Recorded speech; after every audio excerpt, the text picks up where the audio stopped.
ছিল তেমনই থাকলো। আমরা রাজনৈতিক দলগুলোর কাছ থেকে তাদের প্রতিক্রিয়াও পেয়েছি, সব বিবেচনায় যদি আপনি বলেন। আমার দৃষ্টিতে আসলে গন্ডগোল কমেনি, বরং এখানে আরো অনেকগুলো জটিলতা তৈরি হয়েছে। কারণ প্রধান উপদেষ্টা এমন একটি ভাষণ দিবেন এবং এই কথাগুলো বলবেন, এটা মোটামুটি আমরা যারা গণমাধ্যমে আছি তারা সবাই জানতাম। ঠিক এইরকম যেটা বলবেন সেটাই উনি করবেন।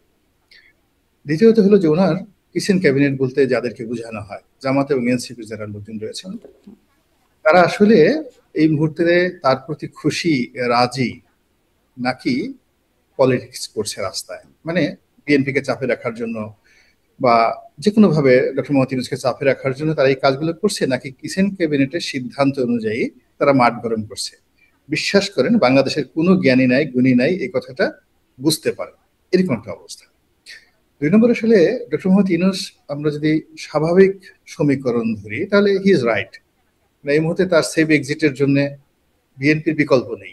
বিএনপি একমাত্র দল যারা নির্বাচন করতে পারে, নির্বাচনের পর এককভাবে সরকার গঠন করতে পারে, এবং বিএনপির নেতৃত্ব যদি চায় যে বর্তমান সরকারকে তারা সেফ এক্সিট দেবে, সম্মানজনক বিদায় জানাবে, এটা বিএনপির পক্ষে সম্ভব, যেটা অন্য কোনো রাজনৈতিক দল, যেটা ডক্টর মোহাম্মদ ইউনূস চিন্তা করেছিলেন যে হয়তো এনসিপি বা জামাত সম্মিলিতভাবে রাষ্ট্রশক্তিকে ব্যবহার করে তার জন্য একটা ক্ষমতার সিঁড়ি হতে পারে, বিকল্প পলিটিক্যাল ফোর্স হতে পারে, কিন্তু গত 14 মাসে সেটা আসলে হয়নি। তো এরকম একটা প্রেক্ষাপটে উনি এরকম একটা ঘোষণা দিয়েছেন ডক্টর মোহাম্মদ ইউনূস, যাতে সাপও না মরে আর লাঠিও না ভাঙে।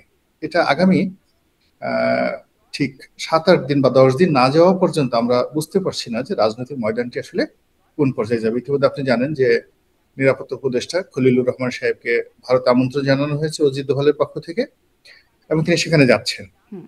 আবার 17 তারিখে আহ, যেটা আওয়ামী লীগ সভানেত্রী, তার যে মামলার রায়, এটা 17 তারিখে ঘোষণা হবে, এবং এটা নিয়ে আওয়ামী লীগ ব্যাপক তারা প্রস্তুতি নিচ্ছে। তো সব মিলিয়ে বাংলাদেশে একটা টান টান উত্তেজনা, ভীষণ এই যে রকম একটা নিরাপত্তা উত্তেজনা। উপদেষ্টার ভারত সফরের সাথে যেটার কথা আপনি বলছিলেন, তার সাথে কি মানে আওয়ামী লীগ সভানেত্রীর কোনো মানে বিষয় আশয়ের কোনো যোগসূত্র আছে, কিছু বিষয় আছে বলে জানেন? এখানে মূল ব্যাপার হলো যে এখানে তো পররাষ্ট্র উপদেষ্টাকে না ডেকে আহ, প্রতিরক্ষা উপদেষ্টাকে ডাকা হয়েছে। এর মূল কারণ হলো যে ভারতের ন্যাশনাল সিকিউরিটির কোনো গুরুত্বপূর্ণ বিষয় আছে, যেটা অজিত দোভালের সঙ্গে তার যে বৈঠক, এবং এটা অত্যন্ত সেন্সিটিভ, এই মুহূর্তে এটা বলা যাচ্ছে না। কিন্তু ভারতে যে পত্র পত্রিকায় যে খবরগুলো আসছে এবং বাংলাদেশে যে ঘটনাগুলো ঘটছে, এগুলো হয়তো বাইরে থেকে আপনারা বুঝতে পারবেন যে হুম। সাম্প্রতিক সময় দিল্লিতে এবং ইসলামাবাদে যে বা করাচিতে পাকিস্তানে যে বোমা হামলা হয়েছে, এই বোমা হামলা নিয়ে টোটাল এশিয়া রাজনীতি তোলপাড় হয়ে গেছে। আর একটা পক্ষ যেহেতু এখন ভারত একটা শক্তিশালী অবস্থায় আছে, তারা চাচ্ছে যে এই ঘটনার সঙ্গে বাংলাদেশকে বা ডক্টর ইউনূস সাহেবকে যদি কোনো মতে জড়ানো যায়, হুম। তাহলে নেতিবাচক অর্থেও ভারতের জন্য এটা খুব লাভজনক হবে বার্গেনিং পয়েন্ট অফ ভিউ থেকে। আর যদি ডক্টর মোহাম্মদ ইউনূস এখান থেকে নিজেদেরকে আলাদা রাখতে পারেন, তাহলে সেটা হয়তো একটা ভিন্ন প্রেক্ষাপট, যেহেতু একেবারে শুরু হলো এই মুহূর্তে বলা যাচ্ছে না। বাংলাদেশের রাজনীতিটা এরকম যে every day, every moment, every hour একটা একটা নতুন পরিস্থিতি তৈরি হয়ে গেছে। যেমন ধরুন, হাইকোর্টের একেবারে ঈদগাহ, জাতীয় ঈদগাহের সামনে বস্তাবন্দি একটা লাশ পাওয়া গেল। এখন এই লাশটি কেন হাইকোর্টের সামনে আনা? দেখা গেল যে এক বিচারকের স্ত্রীর প্রসঙ্গ আসছে, তার সন্তানের প্রসঙ্গ আসছে, এবং সেখানে একটা লাশ, বিচারকের সন্তানের লাশ কুটি কুটি করে কেটে একেবারে হাইকোর্টের সামনে রাখা হয়। বিশ্বাস করেন, মানে এটা যে বাংলাদেশের প্রেক্ষাপটে একটা থ্রেড যারা করেছে, যদি কোনো ব্যক্তি পর্যায়ে করে থাকে, তাহলে বুঝতে পারেন যে আমাদের সোশ্যাল যে ভ্যালুস গুলো কোন পর্যায়ে চলে গেছে, মানুষের অ্যাঙ্গারটা কোন পর্যায়ে চলে গেছে, যে হয়তো বিচারকের প্রতি ওই হুম। যিনি এই অপরাধ করেছেন তার ক্ষোভ এমন পর্যায়ে যে তুমি একজন বিচারক হয়েছে, যাও হাইকোর্ট দেখাই দিলাম তোমাকে। তো এই যে একটা ক্রোধ, এই যে একটা ক্ষোভ, প্রত্যেকটা মানুষকে যার যার অবস্থানে ভীত সন্ত্রস্ত করে তুলছে। জি, মানে এই হচ্ছে তার মানে দেশের ভেতরের একটা পরিস্থিতি আপনি বলছিলেন প্রতি ঘন্টায়, ঘন্টায় বদলাচ্ছে। দেশের ভেতরের যেমন পরিস্থিতি আছে, বাইরেরও নানান রকম পরিস্থিতি আছে। আমি আ মানে সেই পরিস্থিতিগুলো দিয়ে একটু, একটু করে কথা বলবার চেষ্টা করব। কিন্তু আমি এটাও একটু জানতে চাই যে আপনি বলছিলেন যে মাননীয় প্রধান উপদেষ্টা যে এরকম একটা সমাধান দেবেন সেটা মোটামুটি বোঝাই যাচ্ছিল। এই যে সমাধানটা বা এই যে তার ভাষণটা যেটি তিনি বললেন সেটি কি তার নিজের ব্রেন চাইল্ড? এটি কি উপদেষ্টা পরিষদের সাথে আলোচনা করে, আপনি কিচেন ক্যাবিনেট বলছিলেন, সেখানে তাদের আলোচনা মানে এই ভাষণের আগে বৈঠক হয়েছে, সেই বৈঠকের একটা ফলাফল, নাকি এটা অন্য কোথাও থেকে আসছে, কেউ মানে নাকি ভিন্ন কোথাও থেকে কলকাঠি নাড়া হচ্ছে? আসলে কোত্থেকে আসলো এই যে মানে সমাধানটা, বা নাকি কোনো অন্তরালে কোনো নেগোসিয়েশন ছিল? না, এটা কোনো নেগোসিয়েশন না। এ যাবৎকাল আমাদের মাননীয় প্রধান উপদেষ্টা যে কথাগুলো বলেছে, তার প্রায় সব কথাগুলি যদি, কিন্তু, হুম। তবে, বটে, তারপরে সেমিকোলন, ডট, এই সমস্ত জিনিস সংযুক্ত থাকে। এখানেও কতগুলো শর্ত যুক্ত করা হয়েছে এই যাকে বলা হয় সনদের সঙ্গে। ইতিমধ্যে আপনারা জানেন যে যেহেতু এটা একটা রাষ্ট্রীয় প্রোটোকল, তাকে যে কোনো একটা ভাষণ বা যে কোনো একটা সিদ্ধান্ত যদি নিতে হয়, তাহলে ওটা ক্যাবিনেট মিটিং এ অ্যাপ্রুভ করতে হয়। হুম। তো এই জুলাই সনদের যে বিষয়টি, এটি ক্যাবিনেট মিটিং এ অ্যাপ্রুভ হয়েছে। তারপরে আবার এটা ক্যাবিনেট মিটিং এ যখন অ্যাপ্রুভ হয়, ফাইনাল অ্যাপ্রুভালের জন্য রাষ্ট্রপতির স্বাক্ষর লাগে। এটাকে আবার রাষ্ট্রপতির কাছ থেকে স্বাক্ষর আনা হয়েছে, এবং এই স্বাক্ষরগুলো এনে তারপর উনি জাতির উদ্দেশ্যে ভাষণ দিয়েছে। এখানে যে হাস্যকর যে বিষয়গুলো হয়ে গেছে, বাংলাদেশের ইতিহাসে জাতির উদ্দেশ্যে ভরা দুপুরে, হুম। হ্যাঁ, কখনো কেউ ভাষণ দেয়নি। এই সারা জীবনে আমরা রেডিও টেলিভিশন যখন দেখছি, এবং আইয়ুব খানের জামানাতে দেখেছি, হয়তো সন্ধ্যার পরে বা বিকেল বেলা, এরকম সন্ধ্যার পরে সাধারণত রেকর্ডেড থাকে। কিন্তু এরকম ভর দুপুরে, মানে মধ্য গগনে যখন সূর্য মাথার উপরে জল জল করে জ্বলছে, তখন আমাদের যমুনা থেকে এইভাবে হুম। একটা ভাষণ আসবে ভর দুপুরে, এটা আমরা আসলে কখনো কল্পনা করিনি। আমরা হয়তো ধরে নিয়েছিলাম যে না জানি খুব গুরুত্বপূর্ণ একটা বিষয়, উনি এমন কিছু বলবেন, হুম। পুরো বিশ্বকে তাক লাগিয়ে দিবেন, জাতিকে তাক লাগিয়ে দিবেন। পরে দেখলাম যে না, উনি সেই কথাগুলি বলেছেন গত এক সপ্তাহ ধরে পত্র পত্রিকা যে ইন্ডিকেট করছিল, যে কথাগুলো বলছে সেগুলো বলেছেন, এর মধ্যে নতুনত্ব আমরা কোনো কিছু দেখিনি। ফলে এটা আপনার যেটা প্রশ্ন করলেন যে এটা ছিল তার যাকে বলে পূর্ব পরিকল্পিত সিদ্ধান্ত নেওয়া। আর এখন এর পিছনে আমার কাছে মনে হয় যে ডক্টর মোহাম্মদ ইউনূস এবং তার যারা সঙ্গী সাথী, হুম। তাদের সবারই যথেষ্ট বুদ্ধি আছে, লেখাপড়া আছে। এত ছোট একটা বিষয়, এটা আবার পরামর্শ করার জন্য বাইরের কোনো লোকজনের বুদ্ধি লাগবে, পরামর্শ লাগবে, I do not think so. না, না, সবকিছুতে তো বাইরের মানুষের বুদ্ধি লাগছেই, তাই না? মানে বাইরের মানুষ লাগছে। বুদ্ধি টুদ্ধি দিয়ে আবার বাইরে চলে গেছেন।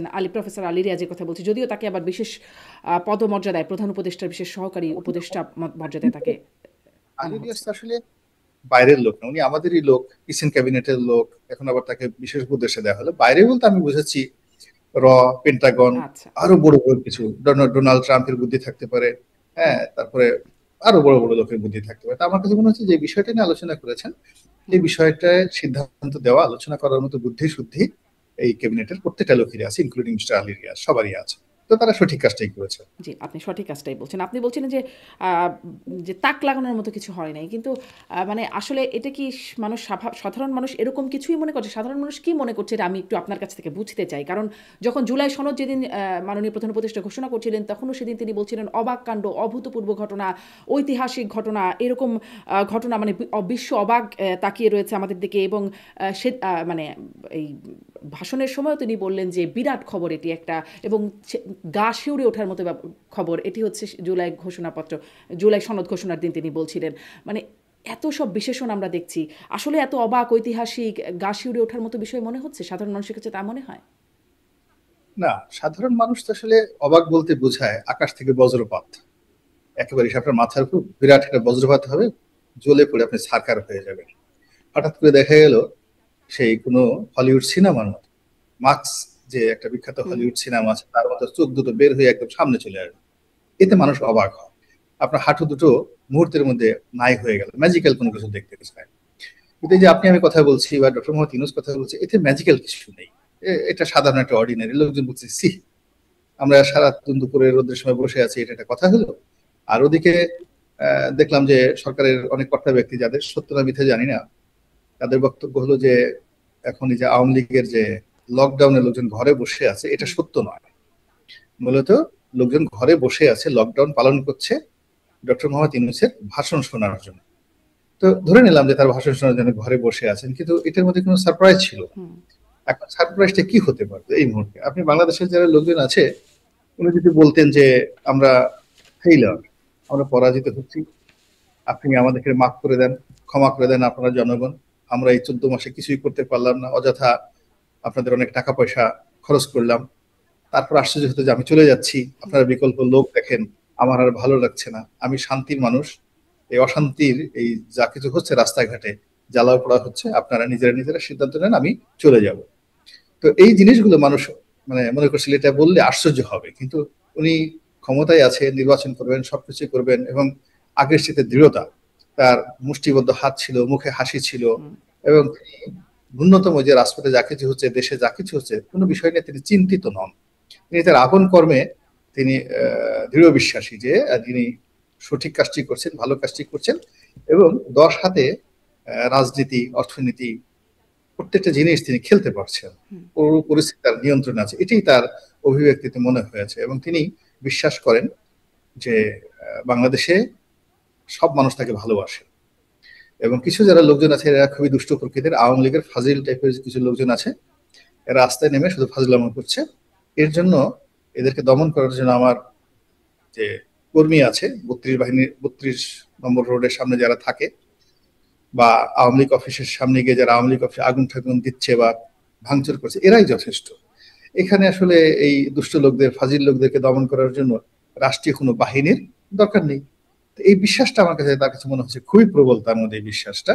এবং তিনি তার আপন কর্মে, এবং আপনি যদি ক্ষমতার কেন্দ্রিক ক্ষমতা কেন্দ্রিক মানুষের ইলিউশন তৈরি হয়, হ্যালোসিনেশন তৈরি হয়, আর একটা ইংরেজিতে শব্দ আছে ইনসেইন, INSANE, ইনসেইন। এই শব্দগুলোর অর্থ আপনি যারা আপনার দর্শক নিশ্চয়ই তারা বুঝেন। যখনই ক্ষমতায় যায় এই শব্দগুলো একটা মানুষকে মানে কি বলবো মৌমাছির মতো আঁকড়ে ধরে, যে আপনি এটা করেন, এটা করেন, এটা করেন।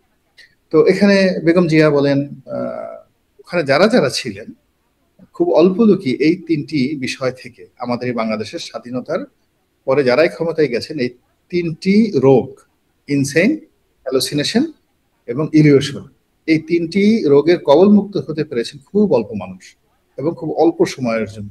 বেশিরভাগ সময় মনে হয় ওরে বাবা, আমাকে এভাবে দোতলা সেলুট দিচ্ছে, গার্ড সাবধান, আমি কি আর আছি? তারপর সেখানে যখনই হুকুম দেওয়া হচ্ছে, আসলে রাজা বাদশাদের ঘটনা কি, 5000 বছর আগেও রাজার যে দাপট ছিল, এখনো সেই দাপটই আছে। এখন মার্সিডিজ বেঞ্জ, বুলেট প্রুফ গাড়ি, আর তখন সুন্দর ঘোড়া ছিল, হাতি ছিল। আগে তার মানে যে রোগটা লোকগুলো, আসলে মানুষের না, রোগটা হচ্ছে ক্ষমতার। ক্ষমতার জি। ক্ষমতার একটা রোগ। তো সেই জিনিসগুলো এখন ভদ্রলোক যেহেতু ওখানে আছেন, আর ওনার তো যথেষ্ট মানুষ যখন বয়স হয়, আপনি দেখেছেন যে অতি সম্প্রতি বিশ্বের সবচেয়ে যে বার্কলেসের যে প্রধান প্রধান নির্বাহী, তিনি রিটায়ার্ড করেছেন এট দ্য এজ অফ 91 বা 93। তো বিশ্বের সবচেয়ে ধনী ব্যক্তি। তো তিনি বলছেন যে আমার আসলে বয়স হয়ে গেছে, আমি এখন আগের মতো শুনতে পাচ্ছি না, সবকিছু, আমার হিয়ারিং পাওয়ার নেই। তারপরে কোন একটা বিষয় সিদ্ধান্ত, মানে আমি শোনার পরে যে আমি সিদ্ধান্ত নেব, তো এটা আমি পারছি না। ফলে এখানে তরুণ রক্ত দরকার, বয়স আমার জন্য একটা বিরাট বাধা হয়ে গেছে। আমি বার্কলেক্সের মতো এত বড় একটা প্রতিষ্ঠান, কোটি কোটি মানুষের ট্রিলিয়ন ডলারের যে বিনিয়োগ, এটা আমি এখানে অনিরাপদ রাখতে পারি। এটা উনি বুঝতে পেরে এখান থেকে সরে গেছেন। কিন্তু উনি যদি ক্ষমতায় থাকতেন, ডোনাল্ড ট্রাম্পের জায়গায় থাকতেন, উনাকে ব্রাশ ফায়ার করলেও তিনি সেখান থেকে যেতেন। সব লোকজন বলতেন যে 99 কি স্যার, আপনার যদি 299 বছর হয় আপনি এখানে থাকতে পারবেন, কি বলেন, কত রাজা বাসা অতীতে 200 বছর রাজত্ব করেছে।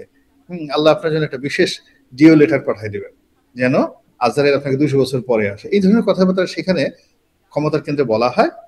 এবং মানুষ, আপনি চিন্তা করেন যে পৃথিবীর সবচেয়ে সর্বকালের সেরা একজন সম্রাট, নাম হলো শি ওয়ানটি, তাকে বলা হয় ফার্স্ট এম্পারার অফ চায়না।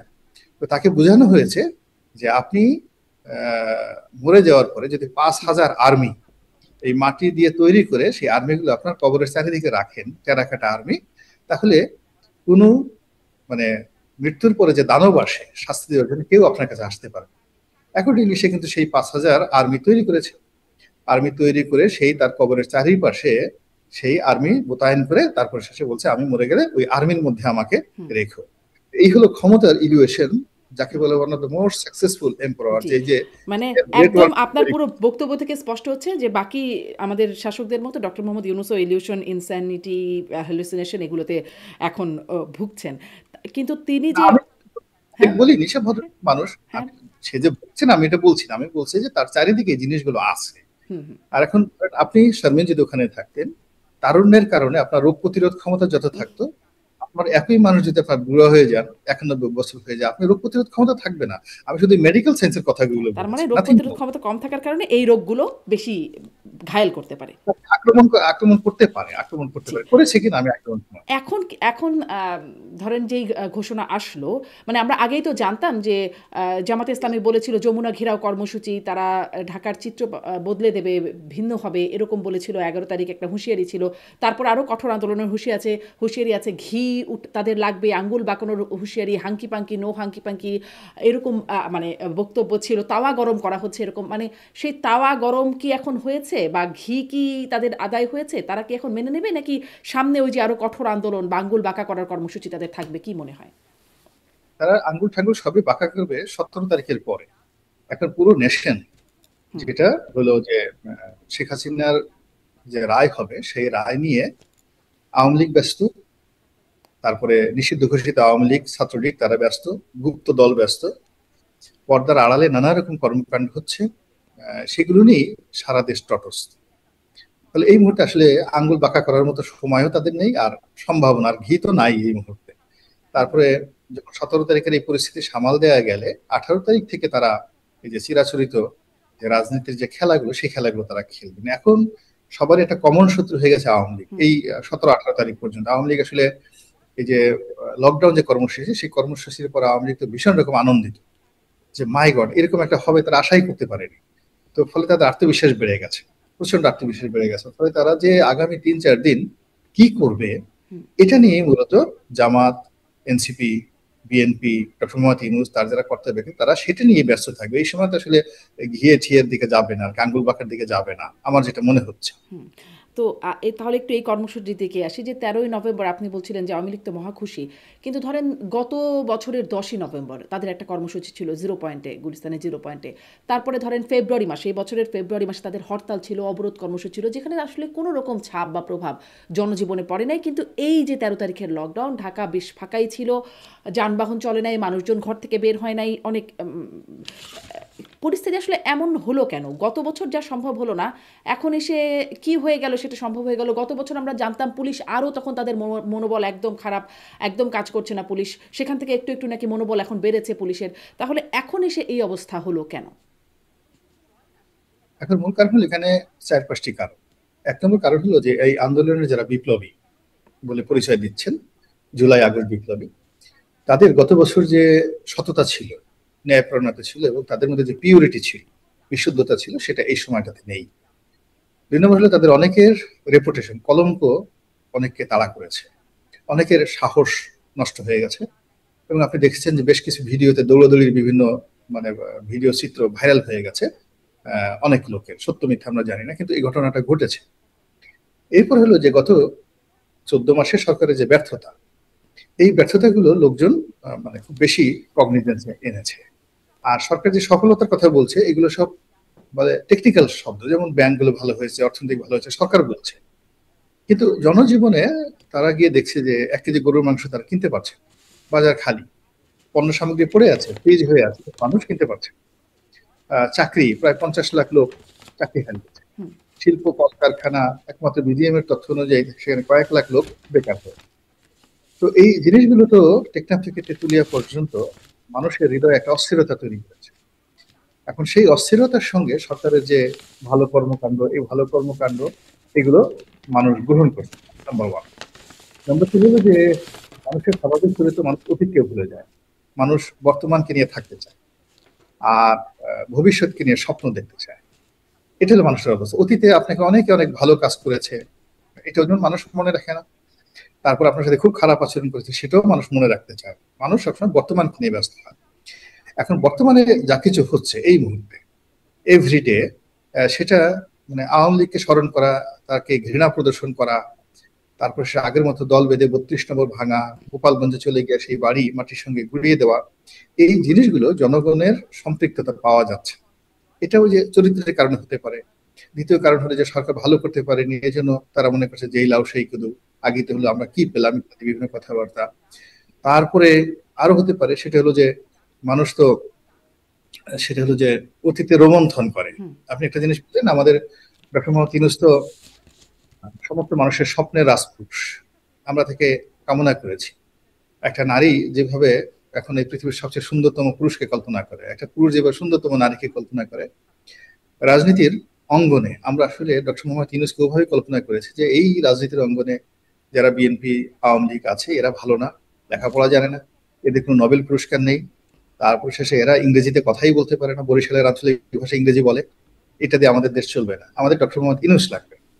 তো যাই হোক, তিনি সেটা আসছেন। এখন টম ক্রুজ বা অ্যাঞ্জেলিনা জলিকে নিয়ে আপনি যতই স্ক্রিনে আবেগপ্রবণ থাকেন, কাছে পাওয়ার পরে 1 বছর পরে আপনার সেই আগ্রহটা থাকবে না।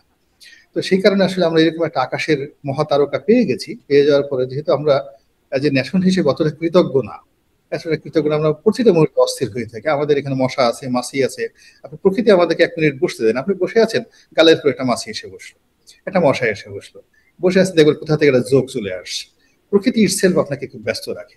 তো এই কারণে আমরা এখন এত ব্যস্ত ছোটখাটো বিষয় নিয়ে, কলার দাম কেন বাড়লো, সবজি কলার রং ভালো হচ্ছে না, তারপর শেষে ইলিশ মাছের এবার কি হলো, দাম বেড়ে গেল, চাঁদপুরে না গিয়ে ইলিশ মাছ কেন রাজশাহীতে চলে গেল, এগুলো আমরা বিতর্ক করছি। কিন্তু ডক্টর মোহাম্মদ ইউনূস যে আমাদের জন্য তার জীবন যৌবন সবকিছু শেষ করে দিয়েছেন, এটা কৃতজ্ঞতা সহকারে বিচার বিশ্লেষণ করে বোঝার মতো, কৃতজ্ঞ থাকার মতো, এই জাতির যে কবে কেন নেশা জীবন হবে। যৌবন শেষ করে দিচ্ছেন এরকমটা কেন বলছেন? আপনার জীবন যৌবন শেষ করতে যে তার সারা জীবনের অর্জন, এখন তো তার বয়স 88। হুম হুম এখন তার সারা জীবনের অর্জন কি? সে অর্জন হলো সে একজন মহামানব। এখন ক্ষমতায় বসার পরে সবাই বলছে সে মহামানব না, সে অতি মানব না, সাধারণ মানব না, আরো কিছু বাজে কথা বলার চেষ্টা করছে। তাহলে তার এই যে যৌবনের অর্জন শেষ হয়ে গেল না? হুম এখন তার সারা জীবনের অর্জন গ্রামীণ ব্যাংক, গ্রামীণ ফোন। এখন সেই যে দুষ্কৃতকারীরা, বাজে লোকেরা তাদের এই প্রতিষ্ঠানগুলোতে আক্রমণ চালাচ্ছে, এটা বিশ্বাস করে না। আপনার যদি হয়তো আপনার কেমন লাগতো?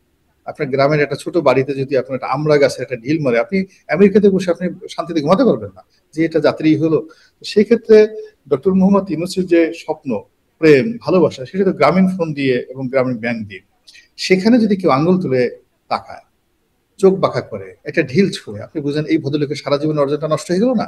তার মানে তো খুব কষ্ট, ভীষণ রকম কষ্ট। তিনি হয়তো আপনার আমার মতো হাও মাও করে কান্নাকাটি করতে পারছেন না, গড়াগড়ি করতে পারছেন, হুম শেখ হাসিনার মতো গালাগালি করতে পারছেন না, তারেক রহমান সাহেবের মতো হুমকি দিতে পারছেন না। কিন্তু তার তো অন্তর মানে ছারকার হয়ে যাচ্ছে যে তিনি এখন ইলেকশন হলে ক্ষমতায় আসবে বিএনপি। হুম কিন্তু এটি কি ধরনের ঘটনা? তিনি কি করেছেন যে কারণে তার গ্রামীণ ব্যাংকে এভাবে আক্রমণ হবে? কিন্তু কিছুই করেনি। তোমরা যদি পারো বিএনপির বিরুদ্ধে লড়াই করো, বিএনপিকে যদি ডিস্টার্ব করতেছে জামাত, এনসিপি, তা তোমরা তাদের সাথে করো। আমি নিরীহ মানুষ, আমি এখানে আছি, আমি আলী রিয়া সাহেব, আমরা কত ভালো মানুষ, আমরা আমেরিকা থেকে, বিশ্বের সমস্ত ভালো ভালো জায়গা থেকে সবকিছু ছেড়ে তোমাদের সেবা করতে আসছি, আর হুম তোমরা এত অকৃতজ্ঞ আমাদের একেবারে পুরো মানচিত্র পাল্টে দেওয়ার জন্য, মানে শরীরের মানচিত্র পাল্টে দেওয়ার জন্য তোমরা হাতে তেল লাগিয়ে নিষ্পিস করছো। তো এই জিনিসগুলো উনি তো একেবারে যাকে বলা হয় যে বুঝতে পারেন সবকিছু। হুম মানুষের মধ্যে ক্রোধ আছে, ক্ষোভ আছে, এবং মানুষের মধ্যে যে বাঙালির যে চরিত্র, জিঘাংসা, প্রতিহিংসা, ঈর্ষা, এগুলো মানুষ হুম শুধুমাত্র এই কারণে মানুষ কি করে, মানে এগুলো সারা বুঝতে পারে। বুঝতে পারার কারণে তার ওই জায়গাটাতে তিনি চিন্তা করেন যে এ আমি কি করলাম, আগেই তো ভালো ছিলাম। তিনি চিন্তা করে যে শেখ হাসিনা মাঝে মধ্যে আদালতে নিত, যাইতাম, উপরে থেকে নেমে নিচে দাঁড়িয়ে সুন্দর একটা সংবাদ সম্মেলন করতাম, সারা দেশের মানুষ তালি বাজাতো, আমাকে সমর্থন জানাতো, এটার একটা আলাদা শান্তি ছিল। কিন্তু এখন অশান্তির মধ্যে পড়লাম যে এই জনগণ এখন আমাকে আর সমর্থন জানাচ্ছে। এই জন্য বললাম তার জীবন যৌবন সব শেষ হওয়ার মতো হুম। অবস্থা। আর মানে আপনি প্রফেসর আলী রিয়াজুর কথা বলছেন, তারা ভালো মানুষ, তারা বাইরে থেকে এসে দেশের জন্য কাজ করছেন। তিনি এই যে যখন রাজনৈতিক দলগুলো তাদের দেওয়া পদ্ধতি ঐকমত্য কমিশনের সিদ্ধান্তর পরে যেই দান্তিক অবস্থানে চলে গেল, সেই মুহূর্তে তিনি চলে গেলেন, দেশ ছেড়ে চলে গেলেন, তিনি আমেরিকায় আসলেন, এবং এবং এখন আবার তাকে প্রধান উপদেষ্টার বিশেষ সহকারী হিসেবে উপদেষ্টা পদমর্যাদায় তাকে তাকে তার জন্য প্রজ্ঞাপন জারি করা হয়েছে। এটিকে আপনি কিভাবে দেখছেন? না, আপনারা আলী রিয়াজ সাহেবকে তো জেনারেল ম্যান হিসেবে ধরতে পারেন। তাকে আমাদের বাংলাদেশের লোকজন সবাই বলছেন তিনি আমেরিকার লোক, ডোনাল্ড ট্রাম্পের লোক, হোয়াইট হাউসের লোক, পেন্টাগনের লোক। তো তিনি এত বড় একটা কাজকর্ম করলেন যে আমেরিকা, মানে তার তো আমেরিকা যাওয়ার কোনো বাধা নেই, হুম এবং তিনি সেখানে যাবেন এটা জেনে শুনেই তো আমরা তার কাছে গেছি। এখন তিনি আমেরিকা গেছেন, তার নিঃশ্বাস নেওয়ার দরকার ছিল, প্রশ্বাস নেওয়ার দরকার ছিল, বুদ্ধি, পরামর্শ, এনার্জি, এবং তিনি যে কাজগুলো কর্ম করেছেন, তার নিয়োগকর্তা যদি আমেরিকা হয়, যদি আমেরিকা হয়, তাহলে তো তাদের কাছে আসলে প্র্যাকটিক্যালি কথাগুলো বলতে হবে, এবং তিনি সাকসেসফুল। তিনি তার নিয়োগকর্তাদের নিকট শতভাগ সফল একজন মানুষ। তা না হলে তিনি এই আমেরিকা থেকে আবার তিনি ফেরত আসলেন কেন, যেখানে আমরা বাঙালি যারা লোকজন আছে তার সমালোচনা করছি, আমাদের ক্রোধ, কাম, সবকিছু একেবারে আলী রিয়াজের উপর উগড়ে দেওয়ার চেষ্টা করছি। তো সেখানে তিনি আবার সদল বলে আমেরিকা থেকে ফিরে আসবেন, এটা চারটিখানি কথা। তার পিছনে নিঃসন্দেহে একটা বৃহৎ শক্তি কাজ করছে, সুপার পাওয়ার, ন্যাচারাল পাওয়ার কাজ করছে। তো তিনি যদি সফল না হতেন, আপনার আমার বুদ্ধি, আমাদের তো সেই বিসি কলা মাকড়া বুদ্ধি বাংলাদেশে, কিন্তু আলী রিয়াজের যারা প্রমোটার তাদের তারা তো বিসি কলা চিনে না। তারা এটা আপনি বললেই বলবো যে হোয়াট কাইন্ড অফ ব্যানানা, এটা বুঝে না। পেন্টাগনকে আপনি সারাদিন চেষ্টা করে এটা বিসি কলা বোঝাতে পারবেন না। তো সেই যে পেন্টাগনের যে বুদ্ধি, তারা তো আলী রিয়াজকে মনে করছে পারফেক্ট, ডক্টর মোহাম্মদ ইউনূসকে এখনো মনে করছে পারফেক্ট। যদি পারফেক্ট না হতো তাহলে আবার নতুন করে বন্ধনটা তৈরি হতো না। আগে ছিল টেম্পোরারি, এখন পার্মানেন্টলি তাকে বিশেষ সহকারী হিসেবে নিয়োগ দেওয়া হলো। এবং এটা একটা সাধারণ মানুষও বুঝতে পারে যে যদি সরকারের আয়ুষ্কাল মাত্র 1 মাস হতো, মানে ডিসেম্বর মাসে তফসিল ঘোষণা করার পরে, তাহলে তো আসলে সরকারের কোনো কাজ নেই। যে এই মুহূর্তে 15 তারিখে যদি ডিসেম্বর হয়ে যায়, পুরো কাজটা চলে যাবে হলো নির্বাচন, ইলেকশন কমিশনের অধীন। সরকার শুধু ডে টু ডু ওয়ার্ক করবে। তো এখন সত্যিকার অর্থে সরকারের যে কাজ আছে, এই নভেম্বরের চলমান সময় থেকে তফসিল ঘোষণা পর্যন্ত হাইয়েস্ট 1 মাস।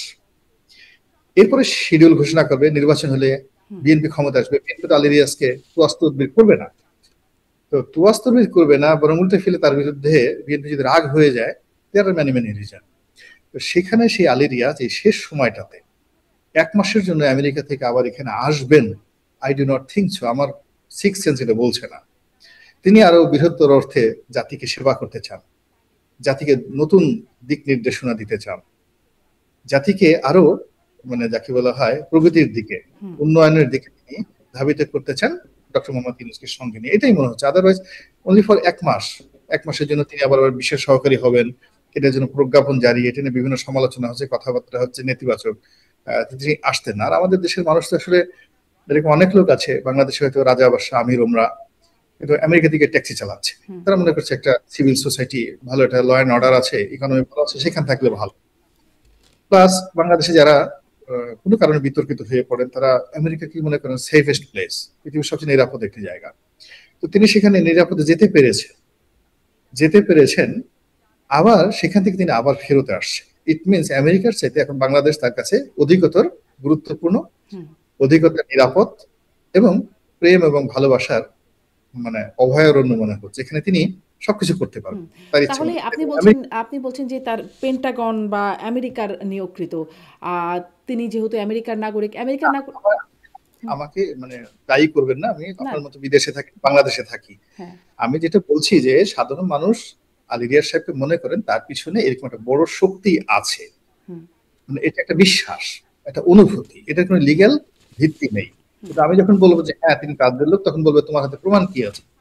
আমি বললাম যে আমার কাছে মনে হয়েছে আপনি সেখান থেকে আসছেন, আমেরিকা থেকে আসছেন, একটা প্রফেসর মানুষ, আমরা তো অনেকে আমেরিকা সব জায়গাতে আছি, আমাদের কিন্তু এইভাবে কেউ পাত্তা দেয় না। আপনি যেহেতু পাত্তা দিচ্ছেন, নিঃসন্দেহে আপনার কাছে বিশেষ কোনো ক্ষমতা আছে, এটা স্বাভাবিক, এটা অলৌকিক ক্ষমতা আছে, নাইলে এবং আপনাকে। আপনার কি মনে হচ্ছে যে আমেরিকার ইন্টারেস্ট কোনোভাবে সার্ভ হচ্ছে? আমেরিকার ইন্টারেস্ট এত বড় পর্যায়ে, সেটা তো নিঃসন্দেহে কিছু একটা আছে, বিকজ আমাদের এখানে বার্মা অ্যাক্টের কথা আমরা শুনতে পারছি, চট্টগ্রাম বন্দরের কথা শুনতে পাচ্ছি, এবং বন্দর কেন্দ্র করে বন্দরের যে এক্সিস্টিং টার্মিনাল গুলো আছে, সেই টার্মিনাল গুলো ডিপি ওয়ার্ল্ড নামে একটি প্রতিষ্ঠান, বেসিক্যালি আমেরিকান কোম্পানি, তাদেরকে দেওয়া হবে। আবার নতুন একটা টার্মিনাল করা হবে, ইট ইজ অলমোস্ট $900 মিলিয়ন। বিশ্বের সবচেয়ে বড় কোম্পানি এপি মলার গ্রুপ, যেটা মার্কস লাইন, তো তারা আবার আলাদা একটা টার্মিনাল করছে। ফলে চট্টগ্রামকে কেন্দ্র করে মহাযজ্ঞ হচ্ছে। তো কাজেই এখানে তো আমেরিকা তাদের ইতিহাস, কিন্তু এখানে কিন্তু নানান পলিটিক্যাল দল বা বিভিন্ন সংগঠনের আপত্তির জায়গা ছিল এই টার্মিনালে বিদেশিদের তত্ত্বাবধানে দেওয়া নিয়ে। কিন্তু মাননীয় প্রধান উপদেষ্টা এই ভাষণেও তিনি উল্লেখ করেছেন আগামী সপ্তাহে এই চুক্তিটি স্বাক্ষরিত হতে যাচ্ছে ইউরোপিয়ান একটা কোম্পানি, ডেনমার্ক ভিত্তিক আপনি যে বললেন সেই কোম্পানিটির সাথে চুক্তি হতে যাচ্ছে লালদিয়া কন্টেইনার টার্মিনাল প্রকল্পে। এটি তিনি বলেছিলেন জুলাই সনদ যেদিন ঘোষণা করেন, স্বাক্ষরিত হয়, সেদিনও তিনি বলেছিলেন। মানে এটি এত আপত্তির মধ্যে এত বেশি গুরুত্ব কি এ কারণেই পাচ্ছে যে এটি অন্য কোনো দেশের উদ্দেশ্য সার্ভ করছে? মানে কেন পাচ্ছে এক, এবং রাজনৈতিক দলগুলো এই সব বিষয় নিয়ে ব্যস্ত, মানে গণভোট, নির্বাচন, যার কারণে কি এটি একটু তাদের আলোচনা থেকে আড়ালে পড়ছে নাকি? মূলত আমাদের দেশের যে রাজনৈতিক নেতৃবৃন্দ রয়েছে, তাদের 99% লোক এই ডিপি ওয়ার্ল্ড তারপরে যাকে বলা হয় চট্টগ্রাম বন্দর, এপি মলার গ্রুপের investment, American deep state policy, তারপর যাকে বলা হয় বার্মা অ্যাক্ট, এই সম্পর্কে একেবারে ওয়াকিবহাল নন। যারা ওয়াকিবহাল 1% লোক যদি ওয়াকিবহাল হয়, 18 কোটি মানুষের 1% লোক ধরুন ওয়াকিবহাল, কিন্তু তাদের একটা বিরাট অংশ ক্ষমতা লোভী বা ক্ষমতা থেকে তারা নিজেদেরকে দূরে রাখতে চায়, দে আর নট অ্যাক্টিং, তারা অ্যাক্ট করছে। যাদের হাতে ক্ষমতা আছে, আমাদের দেশে আসলে সামনে টাকা টুকে ফেলে দিলে স্বার্থ ফিরে দিলে খুব অল্প লোক আছে যে দেশমাতৃকের টানে আমার সোনার বাংলা আমি তোমায় ভালোবাসি এই কথাগুলো আত্মাহুতি দেওয়ার মতো আমাদের দেশে আসলে খুব অল্প লোক আছে।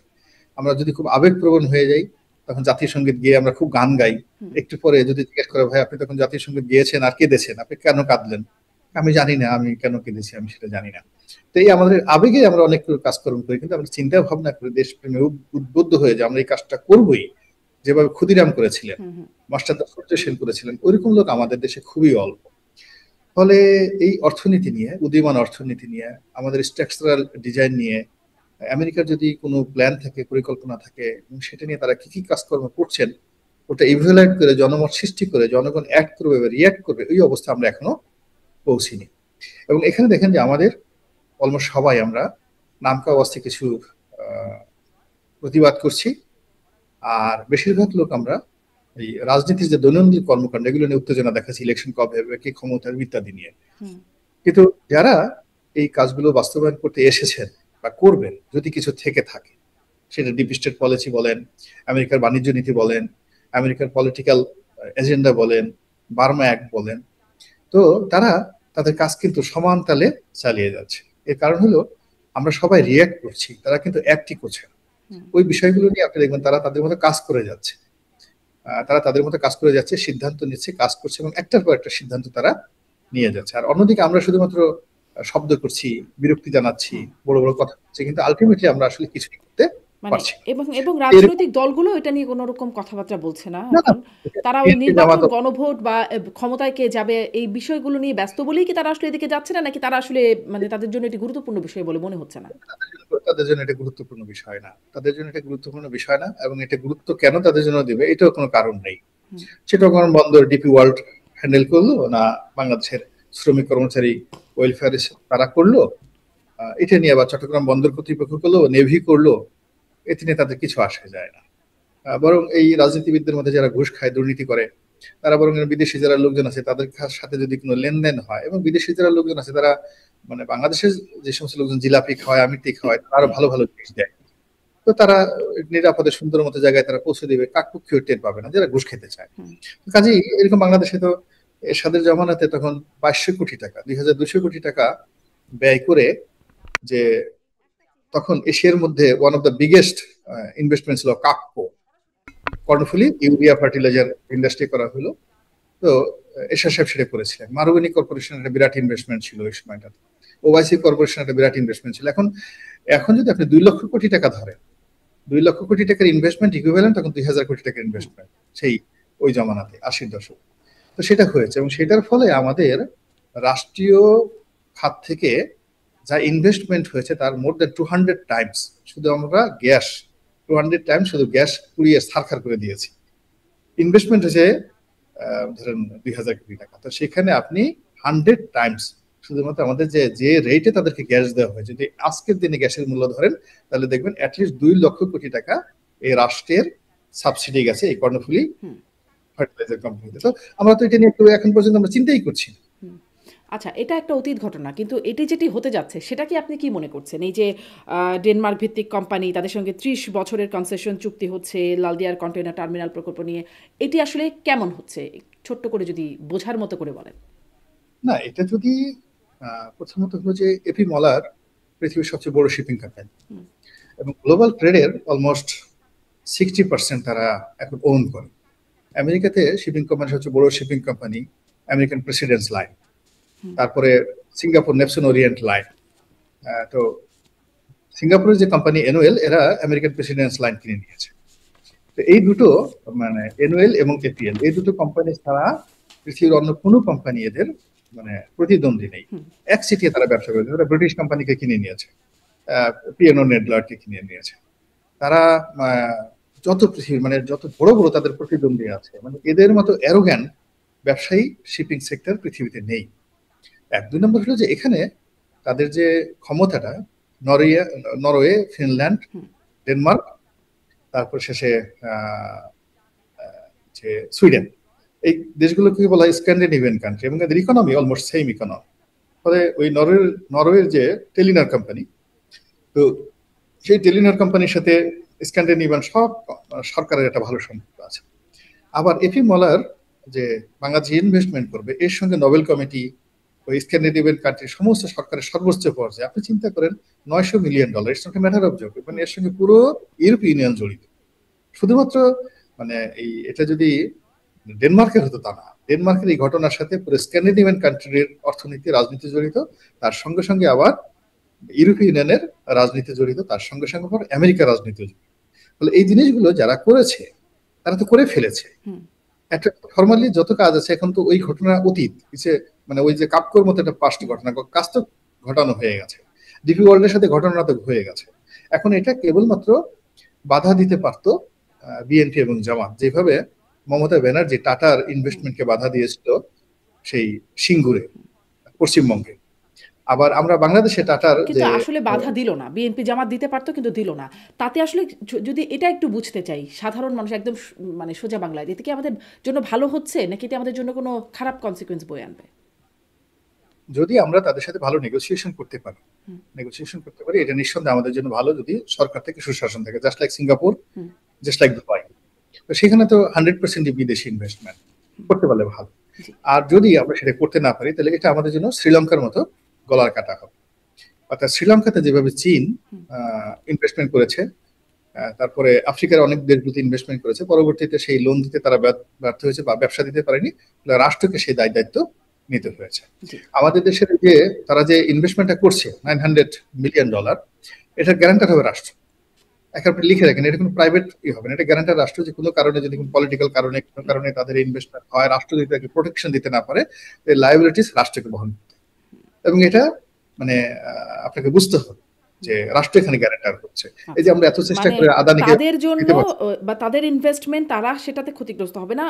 যদির উপর মানে যদি আছে আমাদের জন্য। আমরা লাভবান হব না ক্ষতিগ্রস্ত হব, সেটি আসলে মানে রিস্কটা আমাদের উপর, যেটি আপনার কথা আমি বুঝতে পারছি যদি ভুল না বুঝি।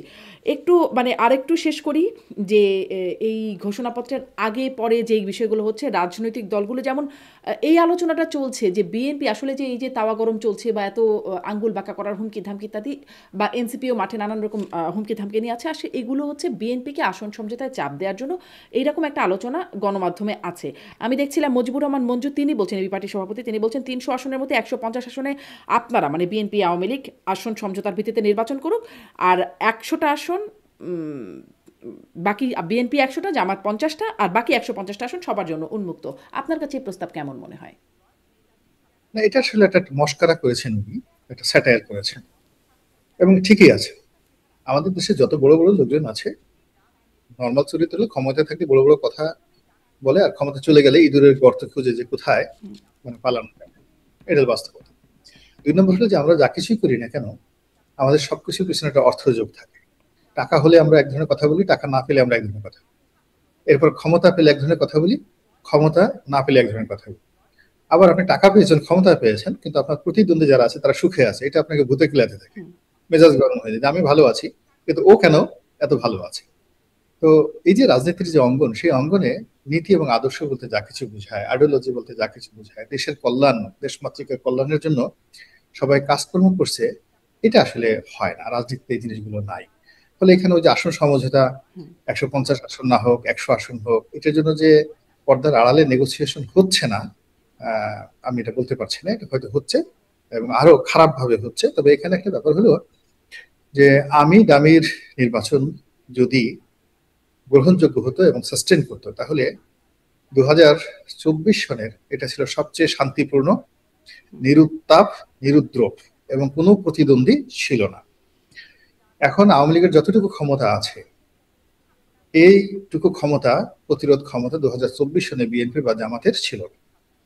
কিন্তু তারা যে অনৈতিক কাজটি করেছে, সেই অনৈতিক কাজটা তারা বহন করতে পারে। মানে 2014, 2018 যে নির্বাচন, এটা 24 হয়েছে পচে গলে, মানুষের মনে এমন একটা বিক্ষুব্ধ তৈরি করে ফেলেছে যেটার ভার দুর্গন্ধ এই জাতি নিতে পারেনি। আবার এসে যদি 2026 সনে ওইরকম একটা সমঝোতা রাজনীতি হয়, আমি ডামি সবাই, বিএনপি পাবে 150, আওয়ামী লীগের কিছু লোককে গোপনে গোপনে 50-60 সিট দিয়ে দেওয়া হলো, একটা রিফাইন্ড আওয়ামী লীগ তৈরি করা হলো, মানে এটা কৃত্রিম, এর মধ্যে কোনো অরিজিনালিটি নাই। তারপরে জামাতকে 30-35টি দেওয়া হলো। এই সমঝোতার জিনিসগুলো হবে না। এটা বরং যারা এই চেষ্টা করবে তারা সমূলে মানে যাকে বলে বিনাশ হবে, রীতিমতো অপমানিত হবে, লাঞ্ছিত হবে, এবং তাদের যতটুকু রাজনৈতিক সম্ভাবনা এখনো আছে এটাও নষ্ট হয়ে যাবে। এখানে আসলে একটা ফেয়ার কম্পিটিশন করতে হবে, এবং সেই ফেয়ার কম্পিটিশনে যারা আসে জনগণের ভোটে তাদের সুযোগ করে দিতে হবে। একমাত্র বর্তমান যে সংকটগুলো আছে এখানে জাস্টিস, ট্রান্সপারেন্সি অ্যান্ড ফেয়ার, এর বাইরে অন্য কোনো কিছু করলে আপনি এখানে সাস্টেনই করতে পারবেন। কিন্তু এর বাইরে অনেক কিছুই, যেটি আপনিও বলছিলেন যে হচ্ছে না সেটি বলা যায় না, মানে অনেক আলোচনা চলছে। মাথাটা মাথাটা ঘোরাচ্ছে, মাথাটা শেষ করতে হবে আর কি। আচ্ছা আমি যে উঠছি তো সেই রাত্রি আচ্ছা 3:30টায়, কথা বলতে খুব মানে মাথা ঘোরাচ্ছে, আমি কি আর পড়ে যাওয়ার 5-6 মতো মিনিট অবস্থা। করতে পারি? হ্যাঁ, 5-6 মিনিট করে আচ্ছা শেষ করি। ওকে, শেষ করে ফেলি।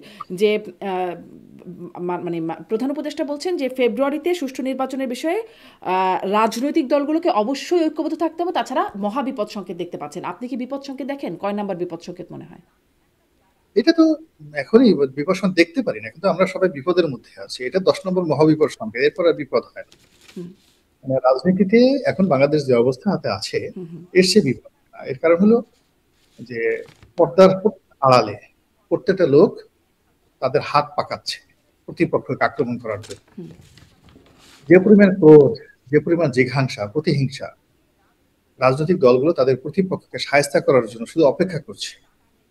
ইচ অ্যান্ড এভরিবডি এইরকম ক্রোধ আমি আমার জীবনে, আমি বিশ্বাস করে 1974 থেকে এ পর্যন্ত আমি স্পষ্ট সব কাহিনী বলে দিতে পারি, এবং আমি যা দেখেছি আমার মুখস্থ আছে। 74 দুর্ভিক্ষের সময়ও এরকম ছিল না। মানুষ রাগ হয়ে আছে, এত রাগ হয়ে আছে, এত ক্রোধান্বিত হয়ে আছে, তারা যে আপনি 10 কেবলমাত্র নাম্বার বিপদ সংকেত দেখতে পাচ্ছেন, মানে এরপর তার পরিণতি 10 নাম্বার বিপদ সংকেত দেখতে পাচ্ছেন আপনি। মানে আর দুটো প্রশ্ন আপনি ওই যে মানে একটু আওয়ামী লীগ প্রসঙ্গে একটু প্রশ্ন করতে চাই। সেটি হচ্ছে যে সম্প্রতি আমরা তার সাবেক প্রধানমন্ত্রীর অনেকগুলো ইন্টারভিউ দেখতে পাচ্ছি আন্তর্জাতিক গণমাধ্যমে। তিনি মানে লিডারশিপ, আলটিমেট লিডারশিপ রেসপন্সিবিলিটি নিচ্ছেন। তিনি সাউথ চায়না মর্নিং পোস্টকে দেয়া ইন্টারভিউতে তিনি বলছেন তিনি অনুসূচিত অপ্রয়োজনীয় রক্তপাত, এটার তিনি একটা দায় নিচ্ছেন। আপনার কি মনে হয়, মানে আমরা এতদিন ধরে শুনেছি তিনি অনুশোচনা নাই, কোনো অনুশোচনা নাই, এটা কি কোনো ইন্ডিকেশন দিচ্ছেন তিনি কি একটু মোড় পরিবর্তন করছে আওয়ামী লীগ? এটা মানে আওয়ামী লীগের জন্য খুব ভালো, কিন্তু আওয়ামী লীগের যারা প্রতিপক্ষ তাদের জন্য একটা অশনির সংকেত। 10 নম্বর মহাবিবর্ষ। আচ্ছা সাউথ চায়না মর্নিং পোস্টে তার যে সাক্ষাৎকার, এর সঙ্গে সিনহুয়া মানে ওখানকার যে বার্তা সংস্থা আছে, সরকারি বার্তা সংস্থা, তাদের সংযোগ আছে। এর সঙ্গে চায়না গভর্নমেন্ট এবং কমিউনিস্ট পার্টির সংযোগ আছে। আদারওয়াইজ এই পত্রিকাতে তার সাক্ষাৎকার ছাপা হতো। তো এটা যারা খলিলুর রহমান সাহেব আছেন, পররাষ্ট্র উপদেষ্টা আছেন, তারা খুব ভালো করে বুঝেন যে এখানে হোয়াট ডাজ ইট মিন। আর 2 নম্বর হলো শেখ হাসিনার যে ক্যারেক্টারিস্টিক, সেই ক্যারেক্টারিস্টিক তাকে যদি মেরেও ফেলা হতো তিনি এই কথাগুলো বলতেন না। সামহাও তাকে কনভিন্স করা হয়েছে যে আপনার এই কথাগুলো বলা উচিত। It was well designed, well mannered, well presentation, well written, সবকিছু করে এই যে মানে যে সাক্ষাৎকারগুলো ছাপা হচ্ছে, কেউ না কেউ দেশি বিদেশি বন্ধু আওয়ামী লীগে তারা এই সাক্ষাৎকারগুলো ম্যানেজ করে দিচ্ছে। তারপরে এই সাক্ষাৎকারগুলো প্রশ্নগুলো তৈরি করা, এগুলোর উত্তরগুলো তৈরি করা, এবং শুধুমাত্র এখানে শেখ হাসিনার নামটা ব্যবহৃত হয়েছে। কাজেই এই ঘটনার সঙ্গে অনেক বড় বড় শক্তি জড়িত আছে। যদি মনে করে যে বাংলাদেশে কোনো বিদেশি শক্তি আপনাকে ক্ষমতা আনতে পারে, ক্ষমতায় বসাতে পারে, বা ক্ষমতা থেকে আপনাকে বাদ দিয়ে দিতে পারে, এটা যদি আপনি বিলিভ করেন তাহলে এটা আপনার জন্য 10 নম্বর মহাবিকর্ষণ। জি মানে স্পষ্ট, তারপরে অস্পষ্টতা রয়ে গেল। শেষ প্রশ্ন, আপনি হচ্ছে মানে আবারও সেই মাননীয় প্রধান উপদেষ্টার ঘোষণা সম্পর্কে একটু জানি যে গণভোট হবে 4টা বিষয়ে একটি প্রশ্ন একটি উত্তর, সেই বিষয়ের পেটের মধ্যে আবার অনেকগুলো বিষয় আছে। আপনি একজন সাবেক এমপি, আপনি রাজনীতিক, আপনি ব্যবসায়ী, সাংবাদিক, সোশ্যাল মিডিয়া ইনফ্লুয়েন্সার, অনেকগুলো পরিচয় আপনার একই অঙ্গে।